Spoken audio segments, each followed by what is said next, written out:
प्यारे विद्यार्थियों, सुप्रभात। आज हम कक्षा 12 की पाठ्य पुस्तक आरोह भाग 2 से तुलसीदास द्वारा रचित कवितावली जो उत्तरकांड से ली गई है के कविता का अध्ययन करेंगे। अध्ययन करने से पहले हम कवि तुलसीदास जी के जीवन के बारे में जानकारी लेते हैं। भक्त कवि तुलसीदास हिंदी साहित्य के भक्ति काल के प्रमुख कवि थे। हिंदी साहित्य में 4 काल हैं: आदिकाल, मध्यकाल या भक्ति काल, दूसरा रीतिकाल, चौथा आधुनिक काल। तो ये भक्ति काल के या मध्यकाल के कवियों में इनकी गिनती होती है।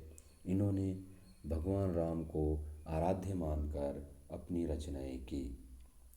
तुलसीदास का जन्म 1532 जिला बांदा उत्तर प्रदेश के राजापुर गांव में माना जाता है। इनकी प्रमुख रचनाएं रामचरितमानस, विनय पत्रिका, गीतावली, श्री कृष्ण गीतावली, दोहावली, कवितावली, रामाज्ञा प्रश्न आदि है। रामचरितमानस अवधी भाषा में रचित इनकी प्रसिद्धि का प्रमुख आधार ग्रंथ है। रामचरितमानस की अलग अलग भाषाओं में भी इनका अनुवाद हुआ है। सन 1623 में काशी में तुलसीदास जी का निधन हो गया। अब आइए हम पढ़ते हैं तुलसीदास जी के द्वारा रचित प्रथम पद्य कवित्त जो कवितावली उत्तरकांड से लिया गया है। किस भी किसान कुल बनिक भिखारी बाट, चाकर चपल नट चोर चार चेटकी, पेट को पड़त गुन गडत चढ़त गिरी, अटत गहन गन अहन अखेट की, ऊंचे नीचे करम धर्म अधर्म करी, पेट ही को पचत बेचत बेटा बेट की, तुलसी बुझाए एक राम घनश्याम में ते, आगी बढ़वा गीती बड़ी है आगी पेट की। प्रस्तुत पद्य में कवि तुलसीदास ने तत्कालीन समाज की सामाजिक और आर्थिक दुर्अवस्था का वर्णन किया है और वर्णन करते हुए बताया है कि इस भौतिक जगत में पेट की आग को बुझाने के लिए मनुष्य क्या क्या नहीं करता। जब वो बेरोजगार रहता है तो उसकी पेट की आग को बुझाने के लिए उसके लिए बहुत बड़ा मुश्किल हो जाता है। तो पेट की आग को इसमें प्रमुख बताया है। और संस्कृत में एक कहावत है, बुभुक्षित किम न करोति पापम। भूखा आदमी क्या नहीं करता, वो कुछ भी करने के लिए तैयार है। तो सबसे पहले इसके हम शब्दार्थ देख लेते हैं। किसी भी यानी धंधा करने वाला कोई मजदूर श्रमजीवी, किसान कुल, किसान परिवार का कोई भी व्यक्ति, किसान वर्ग, बनिक यानी व्यापारी, व्यापार करने वाला, भिखारी, भीख मांगने वाला, भाट, भाट चारण, चारण एक जाति है जो राजा महाराजाओं के समय उनकी प्रशंसा करती थी, उनकी यशोगान में गीत गाती थी। चाकर घरेलू नौकर, चपल यानी चंचल, नट यानी कला दिखाने वाला, चोर चोरी करने वाला, चार यानी कोई दूत संदेश वाहक या गुप्तचर भी कह सकते हैं, चेट की बाजीगर, पेट की आग को बुझाने के लिए पढ़ता है, पढ़त यानी पढ़ता है, गुण गडत गुणों का बखान करता है, अनेक तरह की कलाएं सीखता है, चढ़त गिरी पहाड़ पे चढ़ता है, अटत गहन गन घने जंगल में घूमता है, अहन खेटकी दिन में शिकार करता है, अखेट यानी शिकार, ऊंचे नीचे कर्म में अच्छे बुरे काम, धर्म अधर्म करी पाप पुण्य करता है, अच्छा बुरा काम जो भी सही गलत करता है, पेट को ही पचत, पेट की आग को ही बुझाने के लिए बेचत बेटा बेट की व्यवस्था में बेटा और बेटी को बेच देता है। तुलसी द्वारा रचित तुलसीदास तुलसी के लिए भुजय यानी शांत करता है। एक राम, घनश्याम। राम शब्द को उन्होंने घनश्याम बताया, बादल बताया। जैसे बादल, बादल धरती की ताप को, बरस कर धरती के ताप को शांत करता है, ठीक उसी प्रकार राम रूपी जो बादल है हमारी पेट की आग को शांत करता है। आगी यानी अग्नि, आग। बड़वा गीति, बड़वा गीति, बड़वा गीति यानी समुद्र में लगने वाली आग। आगी पेट की आग। आग तीन प्रकार की होती है। बड़वानल यानी बड़वाग्नि, समुद्र में लगने वाली आग। दावानल, जंगल में लगने वाली आग। और जठरानल या जठराग्नि, पेट की आग। पेट की आग मतलब भूख। तो इस तरह से ये इसके शब्दार्थ हुए। अब हम इसका अर्थ व्याख्या देख लेते हैं कि हम सप्रसंग अगर लिखें कि प्रस्तुत पद्य हमारी पाठ्य पुस्तक आरव भाग 2 कवितावली के उत्तरकांड से लिया गया है। इसकी रचयिता कवि तुलसीदास जी है। इसमें कवि तुलसीदास जी ने तत्कालीन समाज की सामाजिक और आर्थिक दुरावस्था का वर्णन किया है और ये बताया है कि पेट की आग को शांत करने के लिए मनुष्य क्या क्या नहीं करता। किसी भी किसान कुल बनिक भिखारी बन, यानी कि किसी भी मजदूर, किसान, व्यापारी, भिखारी, चारण, चाकर यानी घरेलू नौकर, चंचल नट, चोर, चार यानी गुप्तचर या संदेशवाहक, चेट यानी बाजीगर आदि सभी, ये सब ऊपर जो अलग अलग काम को करने वाले लोग हैं, पेट की आग को बुझाने के लिए कोई पढ़ता है, पढ़ाई करता है, गुण गढ़त कोई कलाएं सीखता है, अपने गुणों का विस्तार करता है तो कला सीखता है। चढ़त गिरी कोई पहाड़ पे चढ़ता है, चढ़ने का कार्य करता, पहाड़ों पे चढ़ने का। अटत गहन घन, और कोई घने जंगलों में घूमता रहता है। कोई गहन अहन अखेट की दिन में शिकार पे जाता है, या हम कह सकते हैं कि घने जंगलों में दिन में शिकार के लिए भ्रमण करता रहता है, मतलब अपने पेट की आग को शांत करने के लिए। ऊंचे नीचे कर्म, अच्छे बुरे कर्म करता आदमी, हाँ, पाप पुण्य की भी परवाह नहीं करता। पेट को ही पचत, पेट की आग को बुझाने के लिए यहाँ तक कि लोग विवशता में इतने विवश हो जाते हैं अपनी पेट की आग को शांत करने के लिए कि बेचत बेटा बेटी, अपने बेटा या बेटी, अपने पुत्र पुत्री को भी बेच देते हैं। तो इस प्रकार इस भौतिक जगत में लोग अपनी पेट की आग को शांत करने के लिए क्या क्या नहीं करते। कितनी भयावह स्थिति है, कितनी खतरनाक स्थिति है कि लोग पेट की आग को शांत करने के लिए कुछ भी करने को तैयार रहते हैं। ऐसे में कवि तुलसीदास जी ने कहा है कि बुझाए एक राम घनश्याम हिते, इस आग को बुझाने के लिए, शांत करने के लिए राम रूपी घनश्याम है। यानी कि भगवान जो राम है वो बादल की तरह है और उसके कृपा जल से ही ये पेट की अग्नि बुझ सकती है। आगी बड़वागीति बड़ी है आगे पेट की, समुद्र में लगने वाली आग से भी बड़ी आग है ये पेट की आग है, जिसको शांत करने के लिए इस संसार में मनुष्य कितने छल कपट प्रपंच करता है। सब किसके लिए करता है? नौकरी करने वाले लोग पेट की आग को बुझाने के लिए, हाँ, कोई चोर करता है, डाकू डाका डालता है, ये सब सारे काम मनुष्य पेट की आग को बुझाने के लिए ही करता है। लेकिन तुलसीदास जी ने कहा है कि इस पेट की अग्नि को भगवान रूपी राम के बादल, जो बादल है उनको राम को बादल बताया है, राम रूपी घनश्याम, उसकी कृपा जल से ही।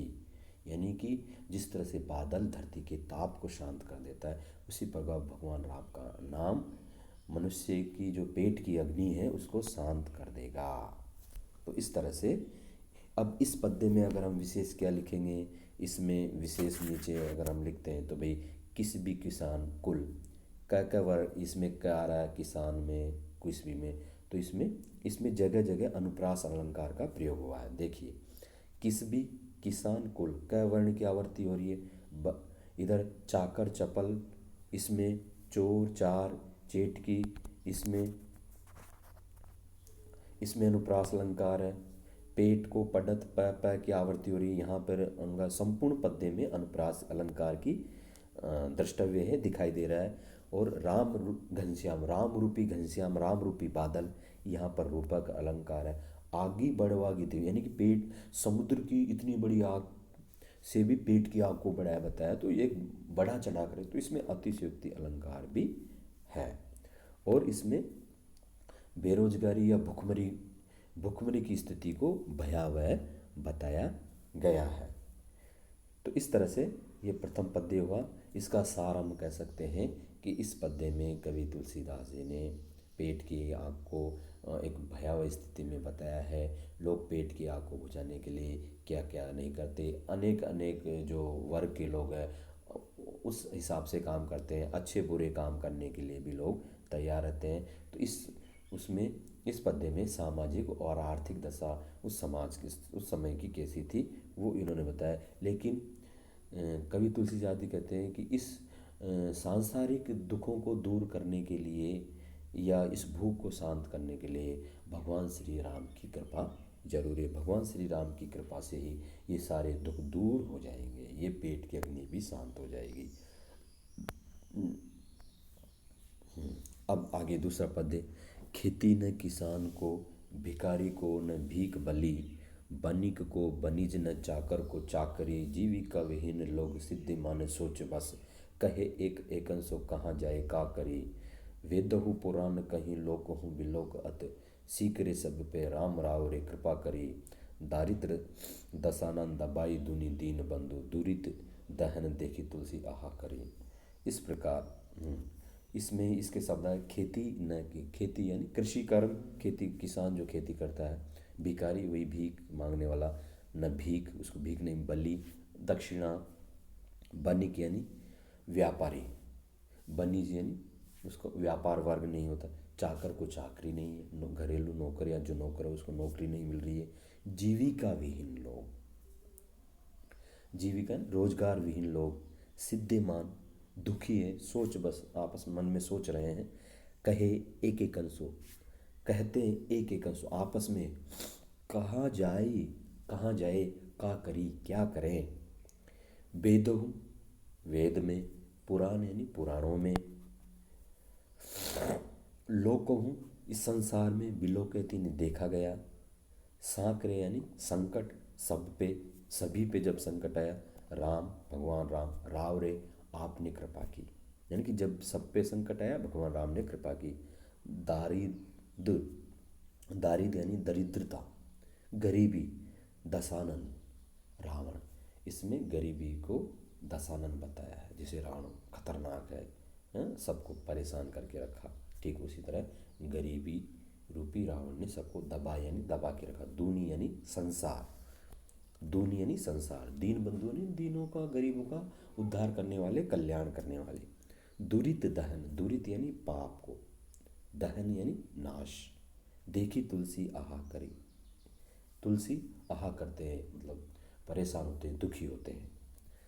तो अब इसका हम अर्थ देख लेते हैं कि जब प्रस्तुत पद्य में कवि तुलसीदास जी ने बेरोजगारी का की बड़ी भयावह स्थिति का वर्णन किया है कि उस समाज में जब मनुष्य बेरोजगार रहता है तो उसकी स्थिति कैसी होती है, उसकी क्या दशा होती है, वो इस पद्य में बताया है कि खेती न किसान को, बेरोजगारी की स्थिति में, आर्थिक जब अवस्था ठीक नहीं रहती है या समाज की या प्रशासन की में जब बेरोजगारी की व्यवस्था रहती है तो मनुष्य की कैसी दशा होती है। इसमें प्रशासन की अकर्मण्यता या उसकी कार्यकुशलता ठीक नहीं है, उसको भी हम बता सकते हैं कि जब प्रशासन की कार्यकुशलता ठीक नहीं रहती तो बेरोजगारी बढ़ती है। तो बेरोजगारी बढ़ने से लोगों को क्या परेशानियों का सामना करना पड़ता है। देखिए, उस समय जब बेरोजगारी रहती है तो खेती न किसान को, खेती किसान को खेती करने को नहीं मिलती है, उसको उपज नहीं मिलती है, भिखारी को न भीख हाँ, भिखारी को कोई भीख नहीं देता, किसी के पास कुछ रहता नहीं है तो भिखारी को भीख नहीं मिलती। बलि यानी गुरु दक्षिणा, किसी को कोई दक्षिणा मांगने जाता है तो दक्षिणा नहीं मिलती। वणिक को वणिज, जो व्यापारी अगर व्यापार करना चाहता है तो उसके लिए पर्याप्त अवसर नहीं है, संसाधन नहीं मिलते। न चाकर को चाकरी, न न नौकर को नौकरी मिलती है। जीविका विहीन लोग सिद्धिमान सोच बस। जीविका विहीन जो लोग हैं, यानी रोजगार विहीन जो लोग हैं, सिद्धिमान दुखी होते हैं और सोचते रहते हैं। मतलब जब लोगों के पास रोजगार नहीं रहता है तो वो बहुत दुखी रहते हैं और सोचते रहते हैं कि जीविका विहीन लोग सिद्धिमान सोच बस। रोजगार विहीन लोग यानी कि बेरोजगार जो लोग हैं वो दुखी रह करके आपस में सोचते रहते हैं और कहे एक सो एक दूसरे से कहते हैं, एक दूसरे से कहते हैं कहाँ जाए क्या करे, इस बेरोजगारी की स्थिति में कहाँ जाए क्या करे। तो उनकी एक मनोदशा का, एक बेरोजगार व्यक्ति की कैसी मनोदशा होती है उसका इसमें वर्णन किया है। वेदों पुराण कहीं लोक कहूँ बिलोकति। वेदों में और पुराणों में भी कहा गया है लोक कहूँ बिलोकति, यहाँ के संसार में भी ये देखा गया है। देख कि सांकरे सब पे राम राम कृपा करे, कि सांकरे जब भी संकट आया है, जब भी सब पे संकट आया है, हे राम, राम ने आपने सब पे कृपा की। यानी कि जब जब भी इस संसार पे संकट आया है तो भगवान राम ने सब पे कृपा की है। दारिद्र दशानंद दबाई दुनी, हे दीन बंधु, हे दीनों का कल्याण करने वाले श्री राम। दारिद्र इस गरीबी रूपी रावण ने, दशानन यानी रावण, दारिद्र यानी गरीबी रूपी रावण ने सबको, दुनिया यानी इस संसार को दबा के रखा है। अर्थात सारा संसार इस गरीबी से त्रस्त है, परेशान है। आप ही इसका उद्धार कर सकते हैं दीन बंधु। दुरित दहन देखी तुलसिया। इस प्रकार इस संसार में जो ये पाप दुरित यानी पापों का जो दहन हो रहा है या नाश हो रहा है, या पापों की जो ये सब जगह प्रचार प्रसार हो रहा है, उसको देख करके तुलसी दुखी हो जाते हैं कि संसार में लोग परेशान हैं और एक इसका उद्धार करने वाले भगवान श्री राम ही है। तो इस प्रकार इस पद्य में वही बेरोजगारी की भयावह स्थिति का वर्णन किया है। इसमें भी अनुप्रास अलंकार है, चाकर को चाकरी, ये देखिए। और दारिद्र दशानंद, यहाँ अनुप्रास अलंकार है। दबाई दुनी, यहाँ पर अनुप्रास अलंकार, दबाई दुनी दीन बंधु। दुरित दहन, और ये दारिद्र दशानंद, इसमें अनुप्रास अलंकार भी है और रूपक अलंकार भी है। गरीबी को दशानंद बनाया, दरिद्र रूपी। तो इस प्रकार इस पद्य में बेरोजगारी की स्थिति का वर्णन, भयावह स्थिति का वर्णन किया गया है। यत्र तत्र अनुप्रास अलंकार है, दारिद्र दशानंद में रूपक अलंकार है, रूपक अलंकार का प्रयोग देखने को मिलता है। तो इस प्रकार इन दो पद्यों में कवि तुलसीदास ने प्रथम पद्य में समाज की सामाजिक आर्थिक दुर्वस्था का वर्णन किया है कि पेट की आग को शांत करने के लिए मनुष्य क्या नहीं करता।